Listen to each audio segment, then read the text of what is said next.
As you may have read or been told by the self-indulgent coverage across Television New Zealand and TV3 recently, or News Hub recently, apparently democracy is in peril and the news media is dying. And in a rather sort of communist way, people have said, what is the government going to do about that? And many have criticised our next guest for not maybe speaking to this more or being a little bit reticent to jump in, but she's now talking. And it gives me great pleasure to welcome back to the platform the Minister of Broadcasting, Melissa Lee. Minister, thank you. Thank you for joining us. You're very welcome. I was just imagining what you look like as a giddy little girl. No, Ben's the giddy little girl. But he said I was giddy that she agreed to come on. And can we just clear that up first? We've been asking to get you on for a while. There's been a hell of a lot happening in your area of responsibility. What has been the reticence to get involved or to speak publicly? I don't think it's actually a reticence. I mean, I actually get a lot of interview requests, and the thing is that I wish I could do all of them, but this often the diary doesn't actually allow for that. Yeah. Considering media and communications portfolio isn't the only portfolio that I have responsibility for. And often the day is actually quite full with back-to-back meetings, and trying to fit anything in can be quite difficult. But I have actually fronted up to the media. I've always been available to the press gallery in Parliament, on the way into the House, on the way to the press gallery are hardly representative of the news media, though, are they? And I have actually done several, interviews, but obviously, the industry is in pain. So, Well, I'm not in pain. I'm part of the industry, Melissa. Chris Lynch isn't in pain. It would seem to me the legacy parts of the media are in pain. Well, I'm glad you're not in pain. I mean, we have diversity, which is a good thing. Yeah, and so we already have that. But a lot of the narrative driven by the mainstream media, many of whom are in pain, I'd also add NZME doesn't seem to be in pain. It's by newspapers in Gisborne and in Napier. There is a kind of expectation that somehow the government will save the jobs of people who work for companies that have not adapted. And it seems to me to make as much sense, Minister, as having the government intervene to save video stores. Well, I think the sector is actually really struggling. As you said, legacy media is actually struggling. I think one of the things that I would like to say is that, before becoming a politician, I worked in journalism and I believed in journalism. The importance of journalism for our democracy is something that people have to remember, regardless of what they actually think about journalism or journalists. And I would agree with you. And as minister, I think, when you become the minister, you sort of look at the lay of the land and you work with the officials and actually say, hey, hang on a minute. There are things that ministers can actually do, levers that you can actually pull to potentially help the sector. When you talk to the media sector, they talk about how they're struggling because, people's viewing consumption and reading, has changed. Their habits have changed completely. And they're taking the advertising revenue away to other places where they're actually going. And so the traditional media need to transition, but they have not actually all done that. But you have to say that some of the legislation that actually guide the sector, whether it's actually the TVNZ Act or RNZ Act or Broadcasting Act particularly, is so old and, you need to update it. I mean, the Broadcasting Act is from 1989, well before new technology was available, and there are no regulations to actually, So you've said in the last week you're going to change that legislation or take proposed legislative changes to Cabinet, right?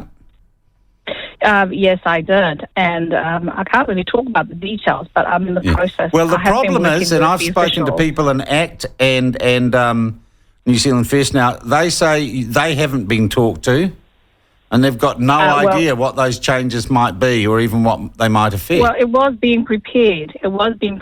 And is now out for consultation with the different parties at the moment. Okay, so there's that, and that's the last day or two?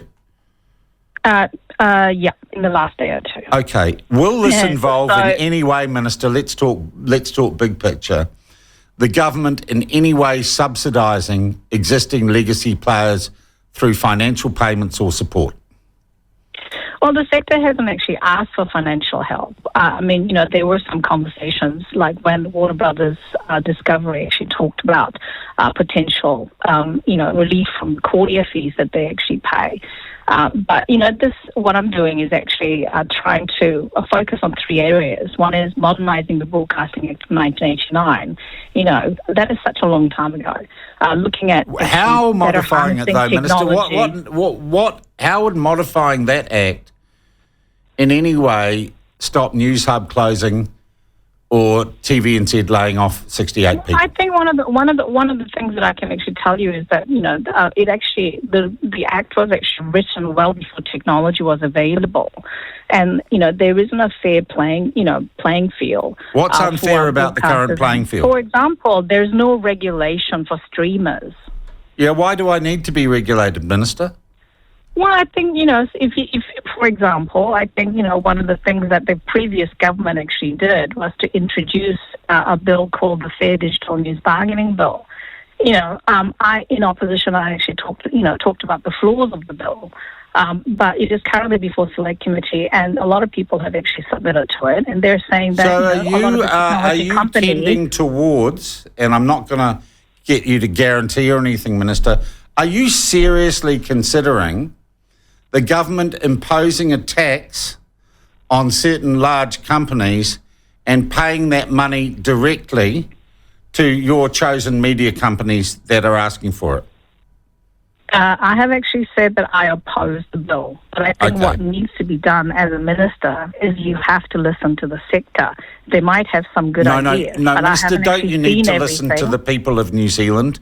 Because the sector is always going to act in self-interest. Yes, I'm talking about people who have submitted to the news, the Select Committee, and the Select Committee is going to be reporting back in May. And so what I've actually given is a undertaking that once that Select Committee process has actually happened, I will look at all of the submissions. I will look at the advice from my officials to actually see how we actually move forward. But that process also needs to go to Cabinet, and we'll decide what happens after that. Well, it sounds to me, Minister, and I don't want to misrepresent you, that perhaps you are softening towards the idea of a legislative change that would provide some succour to the legacy media and would provide a tax to, these big companies that would give them some breathing room. No? So that's a no? I'll disagree. I have always said that if someone, for example, chooses to actually monetize your article and they don't actually pay a fee for it, you should be paid. Well, you should stop making your article available to them. Yes, there is something called fair use, and there is something called copyright. But the thing is that when you have technology that potentially is scraping news and actually putting it on without permission, then I think there is actually something. Can't those companies then just sue Facebook and Meta and Google? Well, surely that's a commercial relationship. Yes, that's got nothing to do with the government, Minister. Yep. There is a commercial relationship, and I think, but you also have to understand that you're talking about, technology companies that's worth billions of dollars, and minnows in New Zealand who don't really have a lot of cash to back them up. How are they going to fight it in the courts? I think you need a fair balance. There should be some sort of a balancing available so that they can actually take them to court or whatever. But at the moment there are no regulations. There are no regulations potentially preventing them from using AI to actually scrape news, for example.